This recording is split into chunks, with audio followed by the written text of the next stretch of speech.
Boa tarde, presidente Lula. É uma alegria estar aqui com o senhor. O presidente Lula nos deu a honra de ser o primeiro entrevistado aqui do estúdio, dos nossos modestos estúdios do Nocaute. Vamos conversar um pouco sobre ele e sobre o Brasil. Antes, porém, eu queria que ele fizesse a gentileza de grudar ali do lado do Cassius Clay a nossa plaquinha. Ela é grudada assim? Embaixo. Mais para cá, um pouquinho, mais para baixo. Aí assim. Isso. Isso, senhor presidente. Está inaugurado. Está inaugurado, oficialmente inaugurado, está inaugurado o estúdio do Nocaute. Presidente, primeiro eu queria começar com as coisas mais softs, mais suaves. Caravana. O senhor tinha feito antes uma caravana para o Nordeste, mais demorada, que eu não pude ir, mas eu fui na segunda de Minas Gerais e fiquei muito bem impressionado. Queria saber a sua impressão. Qual é o saldo que fica para o senhor dessas duas caravanas que vão continuar, né, semana que vem? Não, primeiro eu pensei que você ia começar no dia 16 de novembro perguntando da vitória do Corinthians ontem, porque ontem o Corinthians antecipadamente se sagrou, sabe, pela 7ª vez consecutiva campeão brasileiro, que não é pouca coisa. E como no Brasil nós temos duas coisas. No Brasil nós temos um partido político que é o PT, e o resto é antipetista. E no futebol você tem time de futebol, o Corinthians, o resto é anticorinthians. Então eu só posso estar feliz, porque eu trabalho com muito palmeirense. Você assustou na hora que o Fluminense fez gol? Me assustei. Te confesso que eu me assustei, porque eu falei, não é possível, sabe, que vai dar um Lucubaca. Exatamente. Mas depois a gente mostrou que a gente estava em primeiro lugar, porque o time tinha estabilidade emocional, sabe, tinha autocontrole, porque o nosso time não é dos melhores. O Corinthians já teve time melhor. Mas na draga que está o futebol brasileiro, o Corinthians então, sabe, eu acho que mereceu esse título e vamos pensar agora no segundo título, terceiro título mundial. Beleza. A caravana. Primeiro do Nordeste, que eu não vi. Fernando, a caravana, na verdade, ela teve como objetivo, eu tinha duas coisas na cabeça quando pensei a caravana. Primeiro, fazer um reencontro com o Brasil. O Brasil é muito grande, muito heterogêneo, é uma diversidade cultural, econômica e social muito grande. E eu tinha noção do que nós tínhamos feito durante o período em que governamos o Brasil, e eu queria ver, nesse momento de desmonte do Brasil, o que estava acontecendo com aqueles setores da sociedade que tinham sido os setores mais beneficiados com os programas de inclusão social. Então resolvi fazer esse reencontro com o Brasil e, ao mesmo tempo, a tentativa de fazer com que o PT recuperasse a sua imagem diante da sociedade brasileira, porque os meninos do Ministério Público resolveram criar a ideia de criminalizar o PT, a ponto de tentarem dizer que o PT é uma organização criminosa, ou seja, então era preciso levantar a moral da tropa, recuperar o PT, fazer o PT vir para a rua e mostrar para o PT que ninguém vai defender o PT a não ser o mesmo PT. Ou seja, o PT se conscientiza de que a acusação que se faz contra o PT é na perspectiva de criminalizá-lo e tirá-lo da legalidade política, ou seja, como já fizeram com o Partido Comunista, no auge do Partido Comunista no Brasil, eles, na verdade, então, inventaram essa mentira do PowerPoint para tentar, no fundo, acabar com essa coisa que começou a ser conhecida pela sociedade, que é as políticas de inclusão social. Ou seja, fazer com que as pessoas possam subir um degrauzinho na escala social, que as pessoas possam comer melhor, estudar melhor, trabalhar melhor, ganhar melhor, sabe? As pessoas conquistar a cidadania. Mas então era esse o objetivo. E o sucesso foi extraordinário. A do Nordeste, eu sou suspeito, porque eu sou nordestino, então o pessoal fala que eu gosto muito do Nordeste, que o Nordeste gosta muito de mim. Na verdade, eu tenho orgulho de ser nordestino, e tentei fazer para o Nordeste não uma política de privilégio para o Nordeste. O que eu tentei foi fazer com que aquela distorção que vinha existindo desde que Dom João VI chegou ao Brasil, foi para o Rio de Janeiro, que até então Pernambuco era o estado rico do Brasil, ou seja, e começou a fazer com que os investimentos do Nordeste viessem para o Sul e para o Sudeste, nós queríamos fazer com que o Nordeste, o Centro-Oeste e o Norte tivessem um pouco mais de ajuda do Estado brasileiro para que o Brasil se tornasse mais igual, mais equânime, para que o desenvolvimento ficasse espraiado por todo o território nacional e não apenas no eixo Rio, São Paulo e Minas Gerais. Tá? E isso eu fiz com muito gosto, tanto no campo da saúde, no campo da educação, no campo da ciência e tecnologia, sabe, no campo das universidades e no campo da geração de oportunidades. Então foi extraordinária a caravana, eu acho que o resultado foi extraordinário. Aí eu queria fazer uma no Sudeste. No Sudeste eu resolvi fazer numa região que eu tenho verdadeira paixão, que é aquela parte mais empobrecida da região, não que seja pobre, mas um pouco mais empobrecida, de Minas Gerais, que é o Vale do Jequitinhonha, o Vale do Que antes era conhecido, durante muito tempo foi conhecido como o Vale do Macharré. E eu tenho uma admiração pela capacidade cultural daquele povo, mesmo vivendo em adversidade social às vezes. É um povo muito criativo, muito extraordinário, e eu fui muitas vezes à região. Eu resolvi também voltar a conhecer de perto. E também, para mim, foi uma surpresa agradável, foi uma coisa fantástica, a emoção, a solidariedade, o companheirismo, a presença das pessoas. Bem, agora terminei em Minas Gerais, eu agora vou fazer uma outra pelo Espírito Santo e pelo Rio de Janeiro e deixar para depois do Carnaval fazer os estados do Sudeste, fazer os estados do Sul. Eu quero começar pelo Rio Grande do Sul e depois fazer a caravana do Norte e a caravana do Centro-Oeste. Aí eu termino e vamos ver o que vai acontecer no Brasil. 10 entre 10 brasileiros gostariam de saber o que é que o senhor acha que vai acontecer em 2018 no Brasil. Olha, primeiro um desejo pessoal. Eu espero que em 2018 o povo brasileiro esteja melhor.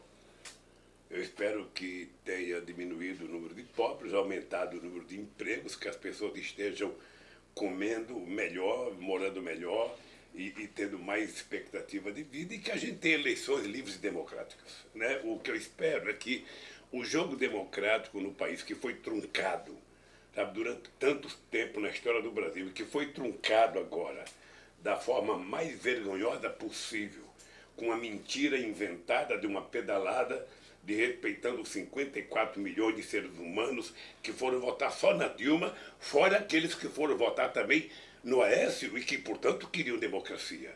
De respeitar quase 100 e poucos milhões de votos para fazer com que uma pessoa que tinha assumido o cargo de deputado, sabe, subjúdice, porque nem isso ele tinha sido eleito, assumisse a presidência da República para prestar serviço ao mercado e tentar desmontar toda a estrutura, sabe, de desenvolvimento que o Brasil conseguiu construir ao longo de tantos anos.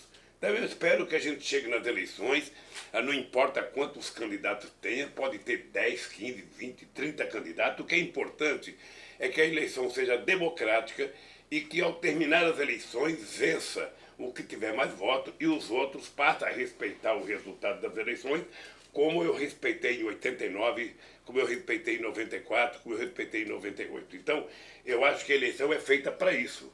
Tá? Você disputa, você diz o que você quiser, você xinga quem você quiser, você conta a verdade, você conta a mentira, faz o que você quiser. Mas tem um dia que tem o dia D, que é o dia de abrir as urnas. Dali tem um resultado. O resultado tem que ser acatado e governa quem ganhou as eleições. Isso é consolidar a democracia no Brasil.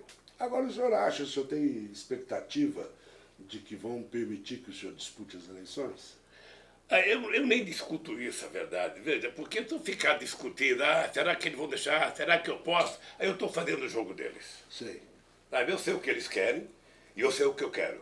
Eles não querem que eu seja candidato e eu quero ser candidato. Tá? Então, não tem nada melhor do que perguntar para o povo. Sabe? O povo pode me condenar, sabe, ao fim da minha carreira política, o povo pode me eleger presidente da República outra vez nesse país. Eu só quero livremente provar minha inocência. Né? Aliás, eu já provei minha inocência em cada processo. Eles é que estão em dívida para mostrar, sabe, provas de que eu sou culpado.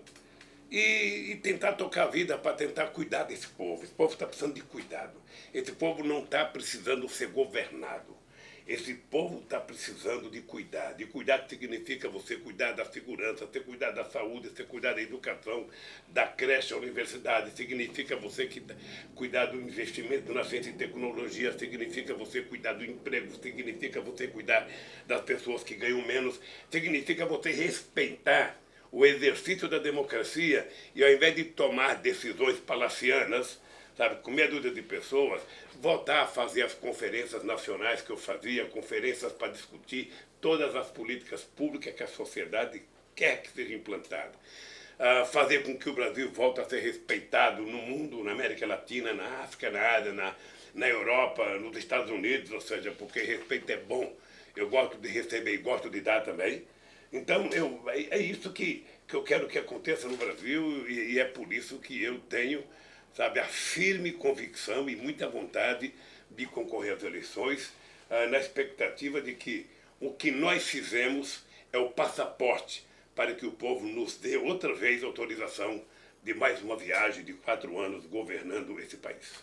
Agora, presidente, a perspectiva, a possibilidade de que a justiça impeça o senhor de ser candidato, já está permitindo que muita gente sorrateiramente esteja aí querendo tomar o seu legado de voto, de apoio popular. Como é que o senhor vê essa mobilização aí? Porque a esquerda vai ter que sair candidato, vai ter que ter candidato.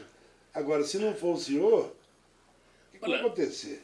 Fernando, o povo não pode ser tratado, visto e pensado como se fosse um gado, como se fosse um rebanho, que alguém é dono. Alguém pode dizer para ele, vá para lá, vá para cá, vá para lá, vá para cá. Não. Sabe? Obviamente que se eu puder ter influência num eleitor para votar em mim, eu vou ter. Se eu não fosse candidato, eu iria fazer o que eu fiz a vida inteira. Ser cabo eleitoral daquela pessoa que eu acho mais justa para concorrer. Olha, eu trabalho, Fernando, com a seguinte ideia. Primeiro, eu trabalho com a convicção e a certeza que eu vou ser candidato a presidente da República. Se for candidato, eu tenho muita, mas muita certeza que as possibilidades de ganhar são enormes, sabe? E eu confio muito que o povo vai compreender o que nós fizemos nesse país e o que ele pode esperar, porque nós vamos dizer às claras o que nós queremos fazer no Brasil. E esse país tem que voltar a crescer, o povo tem que voltar a ser feliz, o povo tem que acreditar no futuro, o povo tem que ter esperança. E o povo brasileiro sabe de uma coisa, sabe? Que se tem uma coisa que eu aprendi a fazer com o próprio povo, foi aprender a cuidar dele com carinho. A saber o que mais precisa, a saber para quem que o Estado tem que governar. Obviamente que o Estado tem que ser de todos, mas entre esses todos você tem aqueles que precisam mais do que o outro. Você vai dar água para quem tem sede. Quem tem fartura de água vai ter que emprestar um pouco para quem tem sede. Você vai dar comida mais para quem tem fome. Sabe? Quem tiver muita comida vai ter que dar um pouco. É assim que a gente vai construir um mundo mais solidário, uma sociedade mais humanista, sabe? Um povo com uma percepção de solidariedade maior. Eu sonho. Agora, o que está acontecendo? Veja, eu acho que quem está numa encalacrada não sou eu. Tá? Eu acho que há uma perspectiva e uma tentativa de julgar os 12 anos do PT no governo.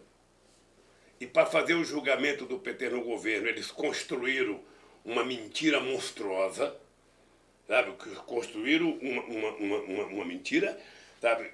Criando a ideia e apresentando em rede nacional de que o PT era uma organização criminosa, que o PT nasceu para ser uma quadrilha, que o PT pensou em ganhar, sabe, para poder roubar, e que quando eu ganhei, pronto, montei para roubar. Aí eles querem julgar por que eu indiquei, por que eu não escolhi você para ser secretário de comunicação, por que eu escolhi o Frank Martins, por que eu indiquei não sei quem, por que eu indiquei não sei quem, como se alguma pessoa soubesse anteriormente que um cidadão tal vai roubar. Ninguém está escrito na testa que é ladrão. Às vezes as pessoas, mesmo sendo ladrão, aparecem como se fosse o mais honesto do planeta. Então, ou seja, eu estou sendo acusado de uma série de bobagens, eu fico até irritado com o depoimento, porque é de uma cretinice sem tamanho. E como como esse processo ele foi, tem coisa séria no processo. Até é importante, Fernando, aproveitar aqui o nocaute para dizer o seguinte: eu não sou contra a Operação Lava Jato de combate à corrupção. Tem coisa muito importante, o povo brasileiro fica feliz de saber que rico está indo para a cadeia. O povo brasileiro fica feliz de saber que se o político roubou, vai para a cadeia. Porque antes vai para a cadeia o cara que roubava, sabe, um melhoral na farmácia, o cara que roubava um pão, o cara que roubava uma galinha. Esse coitado vai preso e passa 3 anos na cadeia sem ter um advogado para fazer assistência para ele. Então, isso é importante. Mas é importante que a gente separe o joio do trigo. Todo o processo, para rico ou para pobre, ele tem que ter um determinado critério. As pessoas têm que ter direito à defesa, as pessoas não podem ser acusadas e condenadas pelo meio de comunicação, porque no caso do PT, ou seja, eu já apresentei todas as minhas defesas, toda a prova da minha inocência, eles até agora não apresentaram uma única prova de culpa. Aliás, o promotor, que é o chefe do PowerPoint, nunca apareceu em nenhuma audiência. Sabe? As audiências não são levadas em conta. Só para você ter ideia, nessa audiência agora, do caso das Zelotes aí, que fala dos caças, nada menos do que Dilma Rousseff foi testemunha, Nelson Jobim, sabe, que foi ministro da Defesa, companheiro Celso Amorim, que foi ministro da Defesa também, o Brigadeiro Saito e os militares responsáveis pela escolha técnica. Então eu não sei em que momento de loucura alguém imaginou, bom, o Lula teve influência, sabe, na escolha dos casos. E por aí vai. Por aí vai. Esse dia eu fui prestar depoimento sobre o estádio do Corinthians. Eles não leem jornal e só leem aquele que eles querem ler. Eles não sabem que eu defendia que a Copa do Mundo fosse realizada no Morumbi. Que eu levei no Morumbi, sabe, o Serra, o Kassab, depois o Alckmin, a Federação Brasileira, a Confederação Brasileira, que era para todo mundo ver, ter um estádio pronto, vamos fazer. E por que eu era defender? Eu defendia que São Paulo, como era o estado mais importante da federação, o mais rico, o que tem o melhor futebol, não podia ficar fora da abertura da Copa do Mundo. Era até uma coisa engraçada, porque o Sérgio Cabral falava, eu quero que o encerramento da Copa do Mundo seja no Rio de Janeiro. Eu falava, Sérgio, o encerramento você não sabe se o Brasil vai estar. Na abertura você sabe, então é melhor você querer fazer a abertura no Maracanã. O que aconteceu é que o Brasil nem jogou no Maracanã. Então, Fernando, é por isso que eu tenho consciência que eu vou ser candidato. Eu acho que em algum momento as coisas vão clarear. Eu acho que em algum momento as pessoas vão perceber que alguma coisa errada nessa coisa contra o PT. Sabe, eu digo para todo mundo, se no PT tiver alguém culpado, se no PT tiver alguém que roubou, essa pessoa tem que pagar. Mas essa pessoa tem que ter um julgamento certo, isso vale para mim, isso vale para você, isso vale para qualquer um. Eu não estou aqui tentando separar, não, ninguém está acima da lei. Eu quero que todo mundo seja tratado em igualdade de condições, sem mentira. Eu não sei, por exemplo, Fernando, eu não quero falar mal de ninguém aqui, porque eu acho que todo mundo é inocente até prova em contrário. Mas eu não sei se o Jornal Nacional vai dar o mesmo destaque que ele deu a mim durante 30 horas, desde que começou a Operação Lava Jato, a acusação desse empresário argentino que diz da corrupção praticada pela Globo. Eu nem sei se é verdade, eu até defendo que a Globo tenha o direito de defesa, sabe, que seja apurado corretamente, e ela será inocente até a prova em contrário, mas alguém tem que investigar. O que eu acho estranho é que o Ministério Público, até agora, o mesmo Ministério Público que invadiu o Instituto, o mesmo Ministério Público que tem invadido a minha vida, até agora ele não fez nada, não falou nada. Não fez nada. E eu espero que ele faça para a gente descobrir se é verdade que teve influência de um canal de televisão que detém o monopólio, sabe, seja na Copa das Confederações, seja na Copa do Mundo, seja no Sul-Americano, seja na Copa Brasil.